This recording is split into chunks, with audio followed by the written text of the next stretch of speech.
sa isang kulungan sa Singapore ang ilang eksena ni Rafael Rosel para sa afternoon show na maghihintay pa rin. Ang mga kwento ni Rafael, alamin natin sa chika ni Nelson Candas. Kababalik lang mula Singapore ng kapuso hunk na si Rafael Rosel nang humarap sa media para sa launching ng isang male beauty product na kanyang iniendorso.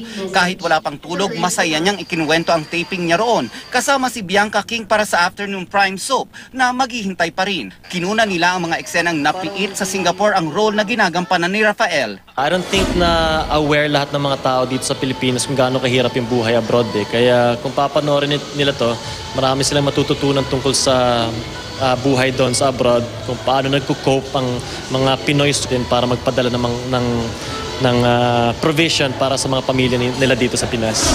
Ang istorya na maghihintay pa rin ay umiikot sa buhay ng mga overseas Filipino workers. Ang labis niya raw ipinagmamalaki at ipinagpapasalamat ang nakilala niyang mga OFW doon na nagsasakripisyo na malayo sa kanilang pamilya para kumita. Yes, na-meet ko yung mga nakatira sa mga HDB buildings doon. Nakapag-research ako kung paano sila nagsastruggle, yung mga everyday na pagkain nila, kung paano nila namimiss ang mga pamilya nila dito sa Pinas, yung mga call cards nila, yung energy na nakukuha nila, marinig lang nila yung boses ng pamilya nila.